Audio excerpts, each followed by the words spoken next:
Machines replacing humans, world powers tightening their grip, and tensions and conflict around the world. These are terrifying Baba Vanga predictions for 2026 we pray don't come true. Baba Vanga predicted machines would start replacing human workers on a massive scale. Safe to say, that one's coming true. 2025 was the year companies stopped dipping their toes in AI and went fully in, or at least took huge steps forward with it. We already had retail chains replacing customer service staff with AI kiosks and stuff like that, but look at all these industries implementing AI now. How many companies use AI chatbots to respond to customers' emails now? And look at the entertainment industry. I see advertisements made entirely with AI all the time now. Ads that used to be created by human beings, but all of a sudden, there's just a whole segment of work that's basically gone. And two major animation studios admitted they used AI to fill in background art and lighting work this year, which used to be done by teams of dozens. This is all happening really fast.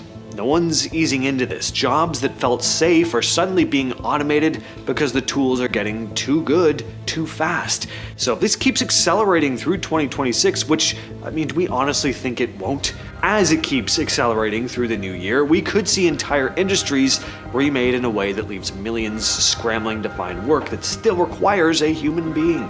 Vanga talked about a dragon rising to power, a metaphorical one, of course, representing a massive alliance between Russia, India, and China. And this isn't some far-off possibility anymore. In July 2025, BRICS, consisting of Brazil, Russia, India, China, and South Africa, held its summit in Rio and officially added Indonesia as a full member, plus welcomed 11 new partner countries, including Belarus, Bolivia, Kazakhstan, Cuba, Nigeria, Malaysia, Thailand, Vietnam, Uganda, and Uzbekistan. The bloc now accounts for over 45% of global GDP and represents more than half the world's population. Trump threatened to slap an additional 10% tariff on any country aligning themselves with the quote-unquote anti-American policies of BRICS. I don't want to get into all the tariff stuff, my god, but the point is, things are really changing. Another prediction tied to the dragon is a huge rise in international conflict. Not necessarily one big war, but pressure between world powers. Vanga described a period where smaller conflicts stack up one after another until they all pretty much link together into something much bigger. A third world war, possibly. Looking at how this year's gone, that certainly seems to be how things are going, or certainly very possible. And do you really need me to explain that in detail? Just look at the state of the US and tell me things are hunky-dory. Nothing's exploded into an outright global conflict yet, but a lot can change in a very short amount of time, as we've already seen. The atmosphere definitely feels heavy. Vanga saw massive population movements, entire regions being abandoned as things get more and more unsustainable. She singled out Europe specifically, saying it would see its population crash thanks to a combination of things, but in terms of mass migration in general, natural disasters, the economy collapsing, conflict driving people out, the groundwork's already been laid. Climate disasters are getting worse across the board. The first half of 2025 was the costliest ever recorded for weather and climate disasters in the United States, with 14 events exceeding $1 billion in damages. The LA wildfires alone caused over $61 billion in damage. Around the world, natural disasters have caused more than $131 billion in losses just in the first half of 2025. Myanmar got hit with a 7.7 magnitude earthquake in March 2025 that killed an estimated 4,500 people. As of September 2025, there were 44 volcanoes around the world listed as actively erupting. That's on top of all the fires, floods, and crazy weather that just keeps getting worse every year. By the end of 2024, more than 83 million people were displaced inside their own countries, and most of them are in places that get hit hardest by climate-related mess, storms, droughts, flooding, all of it happening at once. A huge chunk of displaced people are dealing with both conflict and climate pressure at the same time. So once a place becomes too dangerous to live in, people don't really have a choice. They leave.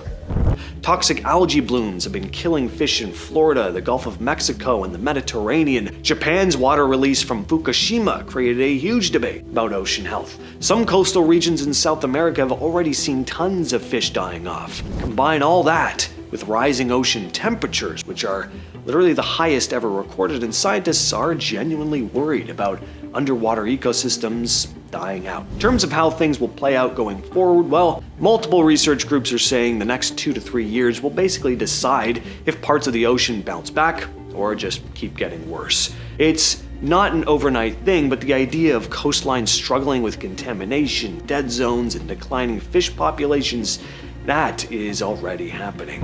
From the depths, a ruler will rise, empires will fall, and new waves will reign. The aquatic empire from the realm of the ocean, end quote.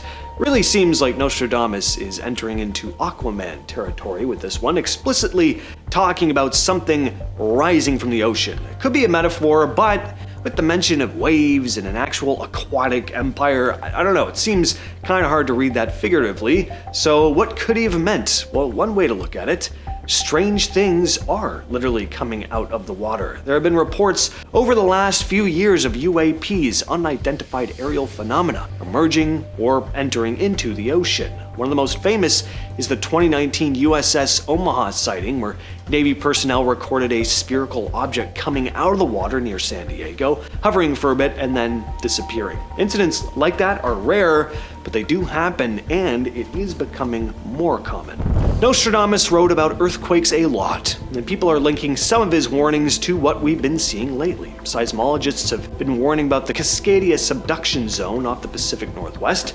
It's been quiet for hundreds of years, though, so what's the big deal? Well, it's actually kind of the problem. It's overdue. Japan has had continuous aftershock cycles. Turkey's 2023 earthquake was a reminder that even in places built to handle disasters, you can never fully prepare for how violent and deadly nature can be. Scientists are especially keeping an eye on the next few years because certain areas are at a higher risk, like those along the Ring of Fire. That's the chain of volcanoes and fault lines stretching around the edges of the Pacific Ocean, from Japan down to Indonesia, across to Alaska, and all the way to Chile. It doesn't mean a huge quake will definitely hit in 2026, but researchers say the odds in these zones are higher than usual. Not to mention, we've also had a rise in smaller quakes happening in places that normally don't get them, like parts of Europe and the central US.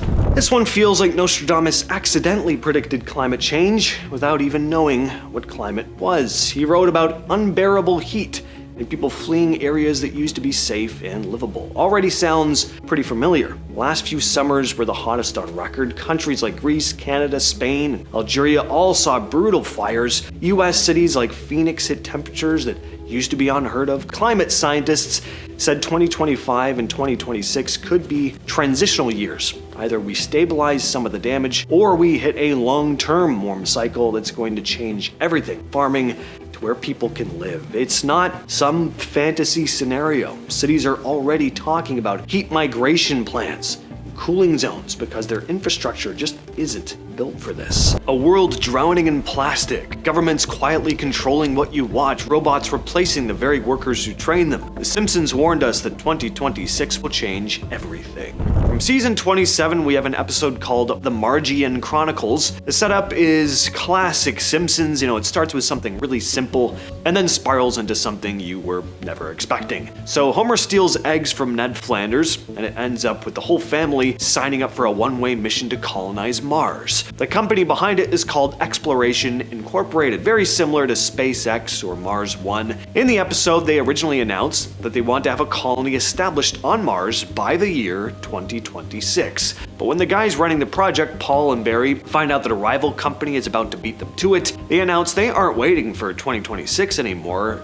They're gonna move the launch up to that coming Thursday. That rushed space race energy is exactly what we're seeing in the real world right now. We've got all these companies competing to be the first to reach specific milestones. The Simpsons predicted that private companies would get so competitive over Mars, they'd start making wild promises and changing their timelines. Now, whether we actually launch humans next year or it turns out to be a lot of corporate posturing like it was for Paul and Barry, that's another question. Plastic World is the third segment in the latest Treehouse of Horror episode that just aired a couple months back. The title, Plastic World, is of course a nod to the 1995 movie Waterworld, but the rest of the episode is mostly a parody of the Mad Max franchise. Instead of the world being flooded or gasoline shortages turning the planet into a violent wasteland, here the whole world has basically become a giant landfill. Lisa's walking around by herself because the rest of the the family was wiped out in a plastic avalanche, and the only hope anyone has is digging deep enough to find actual dirt to grow food. She ends up finding the Quickie Mart buried under mounds of plastic, but loaded with perfectly preserved frozen food.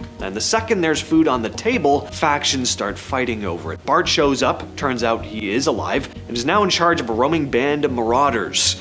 Well, you know what I'm gonna say. The world is definitely producing the most plastic it ever has. Projections from the Organization for Economic Cooperation and Development and the UN Environment Program are saying companies are on a path to at least double that by the late 2030s. Most of this plastic doesn't get recycled. It just piles up in landfills or breaks down into microplastics that are now showing up in the water, soil, snow, our bodies. So when the episode shows Homer and Marge and a bunch of other characters mutating into plastic versions of themselves, of course it's exaggerated, but it's not totally outlandish. Plastic is in a way becoming part of us. Not to mention, have you seen celebrities' faces these days? Treehouse of Horror presents Simpsons' Wicked This Way Comes. It's the 7th episode of season 36. Features 3 segments, all tributes to Ray Bradbury stories. The third story drops us into a future where Springfield has gone fully dystopian. But not in the robots taking over kind of way, it's a lot more insidious. The government here controls people by banning anything lowbrow, so no dumb TV, no junk entertainment. Homer works on a squad led by a man named Siegfried Blaze. Their whole job is burning old videotapes of cheap TV shows. At home, the only shows allowed are these dry prestige dramas, which of course Homer hates every second of. When Homer raids the old Springfield Elementary and finds Willie secretly watching a beat-up America's Funniest Home videotape, Homer can't help himself. He watches it, laughs, suddenly remembers what actual fun feels like. Willie gives him the tape before getting hauled off, and Homer starts sneaking off the attic to watch it in secret. But Bart snitches on him. Blaze confronts Homer and ends up revealing that in order to keep people distracted, they push high-end quality content so nobody notices how awful the world around them has become. It's a total inverse of what we're seeing in the real world. Every platform seems to be headed in the opposite direction. TikTok, YouTube Shorts, Instagram Reels. It's all full of this low-effort trends, rage bait, AI, but just like the Simpsons episode, it's all meant to keep people scrolling. And with AI-generated videos getting pushed harder every year, 2026 could easily be a world where entertainment gets so optimized for watch time that genuine creativity just gets buried. But the main point is controlling the population through content, keeping them distracted, depressed, and unfulfilled.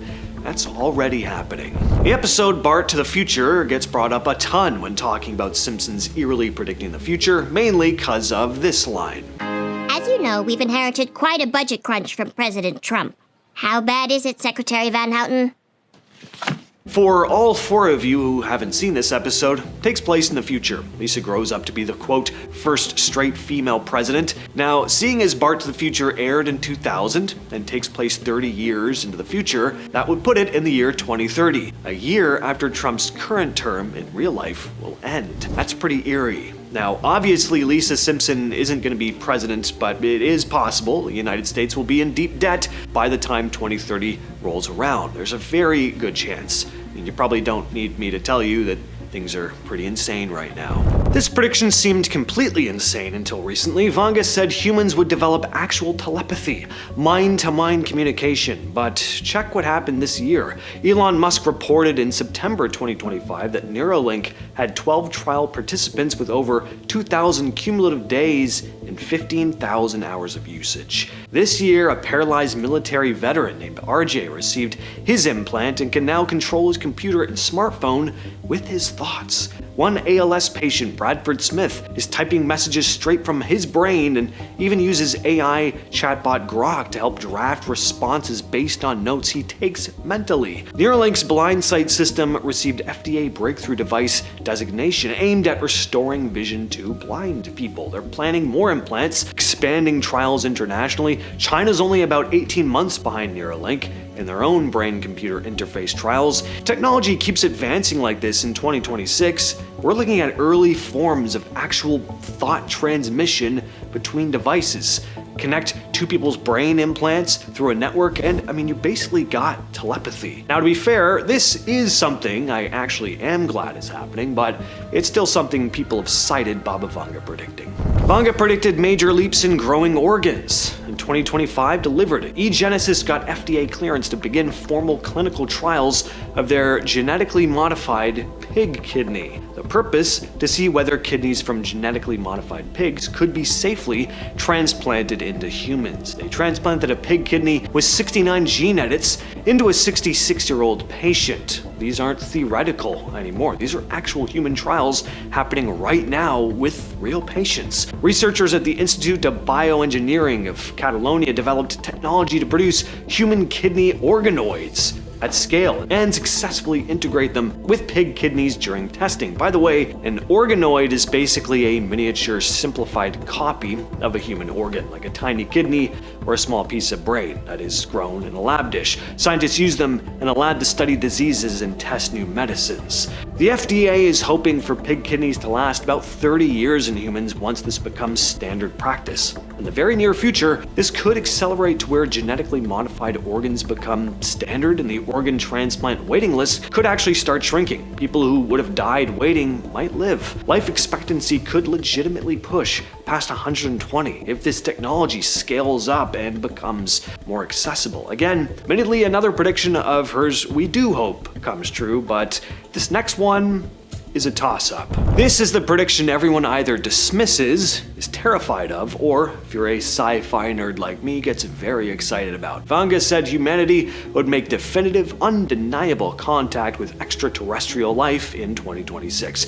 Not speculation, not mysterious objects that might be something up in the sky, but confirmed contact. She also specified it would happen during a major sporting event, and we do have the Olympics coming up in a couple months. I mean, if I were an alien species waiting to make contact at a major sporting event, that'd be the one I'd choose, being that it's a big global thing. The prediction also mentioned this contact could lead to a global crisis or apocalypse, though. So maybe we're not ready for this. Maybe whoever shows up is not friendly. Maybe finding out you're not alone breaks something fundamental of how we see ourselves and our place in the universe. Or perhaps this encounter leads to a big, shift in our understanding of the universe that changes us, leading to a shift or end to the current way our society is structured. That could be, another way of interpreting the apocalypse thing. Right now, we've got something like 44 volcanoes constantly erupting across the globe. Iceland's Sundakar crater system has gone off 9 times between December 2023 and August of 2025. It's been chaotic there. Parts of Ethiopia have been rocked by multiple earthquakes since early 2025. Even tourist spots like Santorini in Greece that had a huge tremor swarm earlier this year, thousands of quakes, with 48 being strong ones. All of this suggests things could be getting more unstable under the surface. At the same time, climate change is making things worse by creating harsher conditions that cause massive wildfires.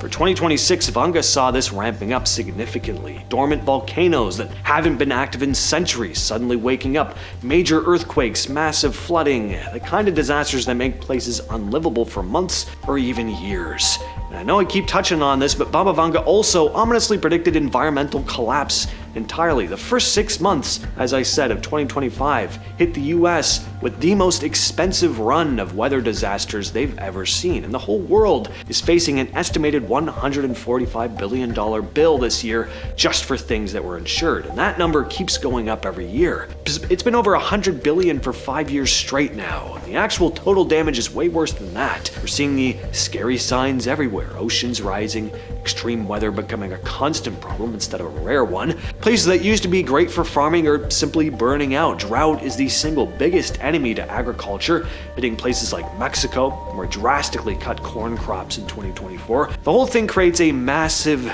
domino effect. As the environment collapses, the systems we've built on it, food, water, health, they all go with it. And I'll cheat here a bit and end on a high note. One of the more famous claims made by the blind mystic is the discovery of a completely new energy source, something clean, powerful, and basically limitless. People have been using this prediction to hype up everything from nuclear fusion to alien technology. Fusion actually made a big jump this year. The challenge with fusion is that you have to heat fuel hotter than the sun and then hold that super hot material called plasma in place without letting it touch the reactor walls. In February, a major lab in France achieved a world record by sustaining that super hot plasma for over 22 minutes. Why is that important? For fusion to work as a power plant, you need a stable reaction that lasts for a long time. So this 22-minute achievement proves we can keep that intense heat contained for longer than ever before. And in September, a US startup claimed their prototype reactor could run small facilities off fusion power for the first time. No one knows if they're overselling it, but investors dumped millions into it instantly. Something big gets proven in 2026, a stable, long-duration fusion reaction that would match this prediction almost perfectly. It wouldn't fix the world overnight, but it would change everything about how we power the world. Mysterious swarms of bees, fire in the sky, global conflicts, earthquakes, dangers from the depths of the sea. These are terrifying Nostradamus predictions for 2026. We pray don't come true. Nostradamus has a line in Book 1, Quatrain 26, where he mentions a great swarm of bees rising up and causing chaos. Nostradamus didn't really write long paragraphs. He wrote quatrains, which are just short little 4-line poems. Super cryptic, but there are some eerie similarities in the writing to current events. So, this mysterious swarm of bees. Highly doubt he was literally talking about bees. Look at what's been happening lately though with drones and AI. We're seeing way more stories about drone swarms popping up, airports getting shut down because of it, military bases scrambling jets because dozens of these tiny flying objects showed up on radar, and police departments reporting clusters of unidentified drones flying in formation at night. Then you've got the robot side of things. Companies like Boston Dynamics and Tesla keep showing off their humanoid bots, and they look less like prototypes every year. Tesla's Optimus robots were literally shown doing basic factory tasks on their own in early 2025. So looking at Nostradamus talking about a swarm overwhelming cities, this does feel eerily fitting. Another one of his most talked about lines is where he writes about the sky burning at 45 degrees. If we take this one more literally, we could look at how insane Earth's temperatures have gotten. In 2023, 24, and 25, we saw heat records break over and over, especially around the 45-degree latitude line, which cuts right through places like Italy, the US Pacific Northwest, parts of China. People online have taken that sky-burning line and connected to everything from heat domes to solar storms. NASA actually confirmed that the sun entered a peak activity cycle in 2025, which does increase the chances of strong solar flares, the kind that can mess with satellites and power grids. One massive solar blast could knock out communications at the exact moment the world is already struggling to cool down.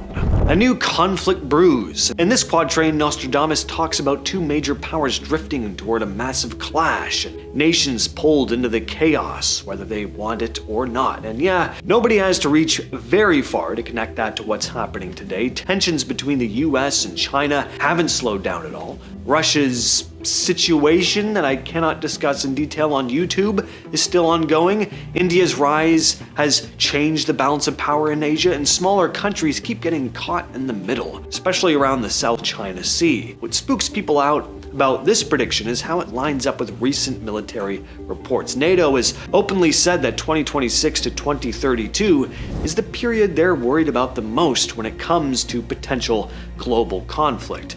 Add in rising military spending, constant cyber attacks, and all kinds of crazy experimental drones flying through the air for who knows what reason, and the world is feeling like a pretty scary place.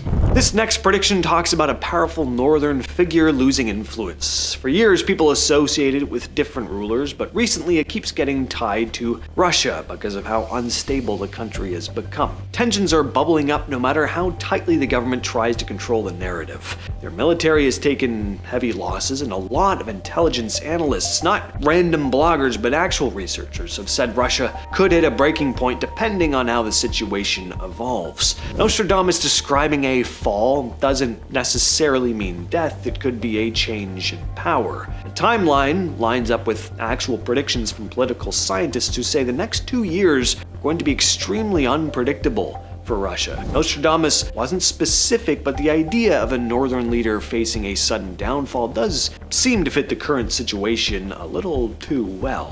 Next on the list, we have two giants collide. In this one, Nostradamus describes two massive forces clashing, with smaller nations scrambling to protect themselves. People love connecting this to the idea of alliances, not just countries going to war alone, but entire blocs lining up behind them. When you look at what's been happening around NATO, BRICS, and how the West and East are slowly pulling away from each other when it comes to money, trade, and who they work with, this one suddenly feels way more relevant than it used to. It's kind of scary how fast things are changing. BRICS expanded for the first time in years, NATO accepted new members. Countries that used to be neutral are picking sides for the first time in decades. Even without a major war, tension around the world right now is palpable. Trade disputes, fights over rare minerals, cyber attacks. It's not all tanks and missiles anymore. A lot of people think Nostradamus was describing a kind of conflict that doesn't need a battlefield to be dangerous, a modern form of warfare. And unfortunately, it seems to be lining up a little too much with where the world seems to be heading in 2026 and beyond. Nostradamus wrote about a, quote, very great famine through pestiferous wave. For a long time, people shrugged this off because global food production kept increasing, but that confidence has dropped in the past few years. We've had droughts in the US, crop losses in Europe, flooding in Asia, and rising fertilizer costs. The World Food Program said in 2025 and 2026, it could be extremely tough for food access in certain regions because weather patterns have just gotten so unpredictable. On top of that, conflicts in Ukraine and the Middle East have disrupted shipments of grain. Even countries that don't normally worry about shortages are starting to feel the pressure. Prices went up worldwide between 2022 and 2024, and many haven't dropped back down. Multiple harvest seasons get hit back to back. The world could easily see shortages and price spikes at the same time. Nostradamus also mentions the sea turning bad, fish dying, and sickness spreading along the coast. For hundreds of years, people assumed this was probably a metaphor, but in more recent years, the conversation's shifted because this is exactly what's happening in certain parts of the world. This next one comes from season 16, episode 19, where Homer basically has a full-on meltdown after watching a movie at the theater and becomes convinced that the rapture is coming. From there, he starts spotting signs everywhere. He does a bunch of homemade numerology and confidently tells the entire town the world is ending in 1 week. After Homer says stars will fall from the sky and that a blimp accident knocks a bunch of celebrities to the ground, technically stars falling, Springfield instantly treats it like confirmation. Because this is a silly cartoon, everyone buys into the doomsday idea and starts preparing for the worst. The thing is, this doesn't just happen in cartoons. As we've seen time and time again, people do buy into baseless doomsday predictions. You remember this past summer when TikTok had that massive doomsday trend where people were selling their homes and cars, quitting their jobs, posting these embarrassing videos smugly talking about how great it was, the end times were coming? Yeah, this is probably not gonna get any better. It's so easy for misinformation to spread these days. Unfortunately, I see more doomsday panic in the coming years. In the episode The Cartridge Family, all the way back in season 9 from 1997, the episode opens with the family watching an ad for a big soccer game that's being held in Springfield, a match between Mexico and Portugal, the winner of which will determine the best in the world. It's basically the Simpsons equivalent of the World Cup final. Well, the next FIFA World Cup is going to be hosted across North America. One of the main host countries is Mexico. For Mexico to make it all the way to the final, especially playing on home turf, that would be one of the most unbelievable history-making runs in sports. And the fact that the show paired them with Portugal, another country that's never actually made it to the final, makes this one less likely to happen, but not impossible. I'll be keeping a lookout. Now for a really fun topic, corporate media mergers. This prediction comes from the season 6 episode Lisa's Wedding, which is also famous for its flash forward to the year 2010. Of course, 2010 has come and gone, but the underlying concept is still highly relevant in the current day. In one scene, we see a news ticker running across the bottom of the screen and announces that networks have merged into one ridiculous behemoth entity named CNN-BC-BS, a mashup of CNN, NBC, and CBS. Now, while we haven't seen that exact triple merger happen yet, the show was perfectly predicting the trend of media consolidation, where giant companies just keep buying up smaller competitors until only a few massive organizations control all the news and entertainment. Think about what's happening in the last few years alone. Disney owns, everything, right? Like every franchise is Disney now. There are constant rumors about what Amazon or Apple might buy next. The industry is under huge pressure from streaming, and when companies get desperate to survive, they merge. It would be shocking, but it wouldn't be impossible for the major news players to combine in order to stay profitable, especially because so many people get their news from podcasts now. By 2026, we could absolutely see an announcement for a new giant network with some equally awkward name.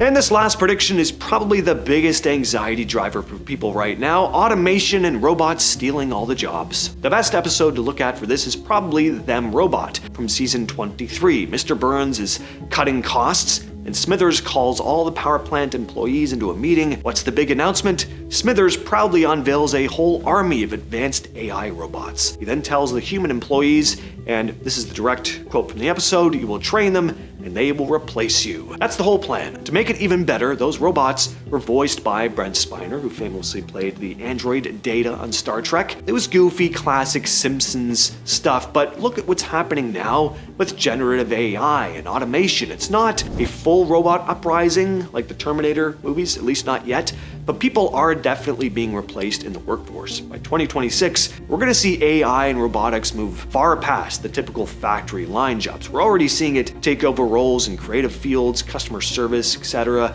By 2026, many people who are training an AI system today probably going to realize they just trained their own replacement.